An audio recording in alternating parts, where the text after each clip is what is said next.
Vijay Antony films corporation presents Vijay Antony, Mirnalini Ravi நடிக்கும் Romeo உங்கள் அபிமான திரையரங்குகளில் ரெஜின் மூவிஸ் வெளியீடு. கோவை மக்களவை தொகுதிக்கான திமுக தேர்தல் அறிக்கை அமைச்சர் டிஆர்பி ராஜா வெளியிட்டுள்ளார்.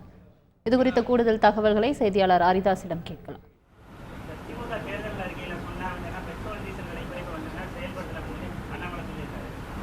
இல்லை, உங்களுக்கே நல்லா தெரியும். 3 ரூபா குறைச்சி நம்ம அதுக்கான தேவைகளை குறைச்சிருக்கோம். இவங்கள மாதிரி ஏற்றிட்டு குறைச்சதில்லை. நாங்கள் உண்மையாக குறைச்சோம். இவங்க 10 ரூபா 20 ரூபா ஏற்றிட்டு அதில் 1 ரூபா 2 ரூபா நம்ம ஏதோ ஒரு தேர்தல் நேரத்தில் குறைக்கிற இயக்கம் இந்த திமுக கிடையாது. அண்ணாமலையை வெற்றி பெற வைக்கிறதுக்காக கோவையில் ஒரு வேட்பாளர் நிறுத்திருக்காங்க, சீமான் சொல்லியிருக்காரு. அவர் ஏதாவது சொல்லிகிட்டே இருப்பாருங்க. அது சார், கோவைக்கு மெட்ரோ ரயில் திட்டம் எப்போ கரெக்டாக? சார், மெட்ரோ ரயில் திட்டம்னா நம்ம திமுக சொல்லிட்டா செய்வோம், அவ்வளோதான். அது எப்போன்றது நாங்கள் ஆஸ் சூன் அஸ் பாசிபிள் இமீடியட்டாக அதுக்கான திட்டமிடல் ஏற்கனவே ஆரம்பித்தாச்சு. அது மட்டும் இல்லை, ஒரு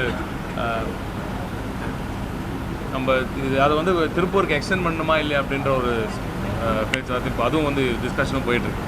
எனவே அந்த திருப்பூர் எக்ஸ்டென்ஷனும் யோசிச்சுட்டு இருக்கோம். அந்த லெவலுக்கு இருக்கும். இப்போ நீங்கள் யோசிக்க வேண்டாம். இன்ஃபேக்ட் திமுக ஆட்சியில் தான் இப்போது பரந்தூர் விமான நிலைய எக்ஸ்பேன்ஷன், பரந்தூர் புதிய விமான நிலையம் வரும்பொழுது கூட 2050 அதுவுமே 2050-60 அதுவுமே ஃபுல்லாகிறதுக்கான அளவுக்கு நம்மளோட க்ரோத் இருக்குது, தமிழ்நாடோட க்ரோத். இப்பொழுதே 3வது ஏர்போர்ட்டை குறித்து யோசிக்க வேண்டிய இடத்துல நாங்கள் இருக்கோம். அந்த அளவுக்கு யோசிச்சுக்கிட்டு இருக்கோம்.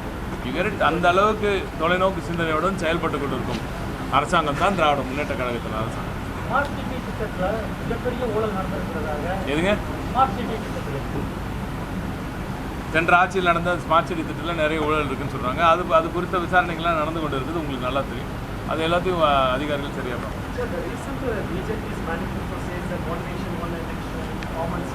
ஆமாம், அது பிஜேபி அப்படி தானே. ஒன் நேஷன் ஒரே மனிதன், ஒரே நாடு, ஒரு மனிதன், அவருக்கான ஒரு சட்டை, ஒரு பேண்ட்டு, இப்படி தான் போயிட்டுருப்பாங்க எல்லாருக்கும். அஃப்கோர்ஸ் அவங்களுக்கான நெகட்டிவ் இம்பேக்ட் அதானே. பாஜக எதுக்கு எடுத்தாலும் அவர்கள் செய்வதை தான் எல்லோரும் செய்ய வேண்டும் என்ற எண்ண ஓட்டத்துடன் செயல்பட்டு கொண்டிருப்பார்கள். நான் ஒட்டுமொத்த நாடே அவர்களை நிராகரித்து கொண்டிருக்கிறது.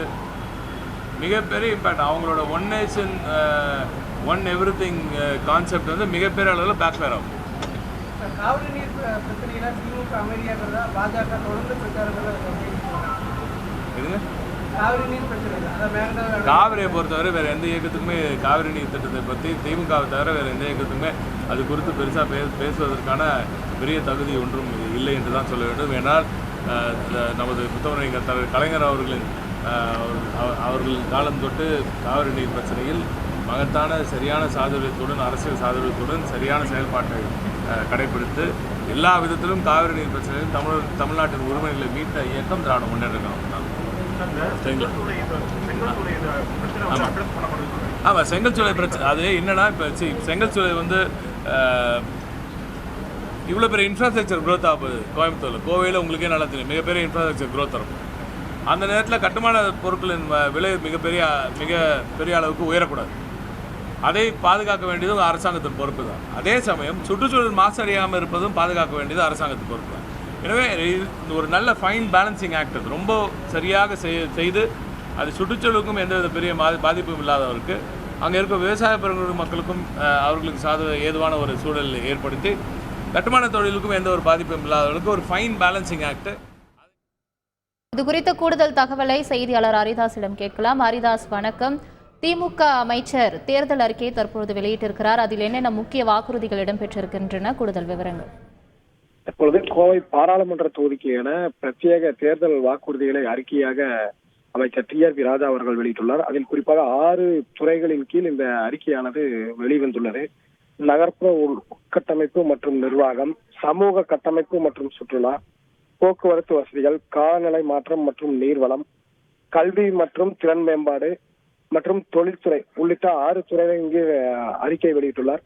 அதில் குறிப்பாக நகர்ப்புற உள்கட்டமைப்பு மற்றும் நிர்வாகத்தின் துறையின் சார்பில் பல்வேறு வளர்ச்சி திட்ட பணிகள், குறிப்பாக சாலை விரிவாக்கம், எல்என்டி பைபாஸ் புறவழி சாலை விரிவாக்கம், நகர்ப்புற சாலைகள் விரிவாக்கம், புதிய மேம்பாலங்கள், போன்ற பல்வேறு அடிப்படை வசதிகள் மற்றும் செம்மொழி பூங்காக்கு தேவையான அடிப்படை வசதிகள் போன்ற அனைத்தும் நிறைவேற்றி தரப்படும் என்று கூறியுள்ளார். அதே போல சுற்றுலா திட்டத்தின் கீழ் கோவை மேற்கு தொடர்ச்சி மலையை ஒட்டியுள்ள அனைத்து பகுதிகளுமே சுற்றுலாத்துறையின் கீழ் கொண்டு வரப்பட்டு பல்வேறு விதமான சாகச நிகழ்ச்சிகள், அதே போல மலையேற்றங்கள் போன்ற அனைத்து விதமான சுற்றுலா வளர்ச்சிக்கு தேவையான அனைத்து பணிகளையும் மேற்கொள்வதாக. அதே போல நீர்வழி பாதைகள் அனைத்தும் கண்டறியப்பட்டு அவை முழுமையாக புனரமைக்கப்பட்டு நொயல் ஆற்றில் சுத்தமான தண்ணீர் செல்லும் வகையிலும், அதே போல கழிவு நீரை சுத்திகரித்து தொழிற்சாலைகளுக்கு பயன்படுத்துவதற்கு தேவையான ஒரு அறிக்கையும் வெளியிட்டுள்ளனர்.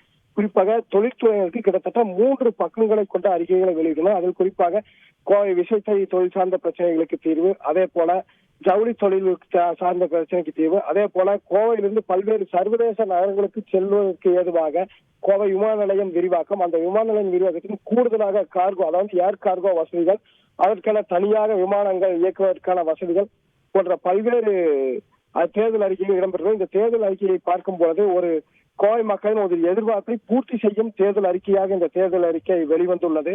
ஏனென்றால் இதில் கிட்டத்தட்ட ஒவ்வொரு 6 துறைகளின் வாரியாக கிட்டத்தட்ட 100க்கும் மேற்பட்ட தேர்தல் அறிக்கைகள் கொடுக்கப்பட்டுள்ளது. இந்த தேர்தல் அறிக்கைகள் முழுவதுமாக நிறைவேற்றப்படும் பட்சத்தில் கோவை மாநகரம் முற்றிலுமாக கோவை பாராளுமன்ற தொகுதி ஒரு வளர்ந்த நகரமாகவே மாறக்கூடும் என்பது தெரிய வருகிறது.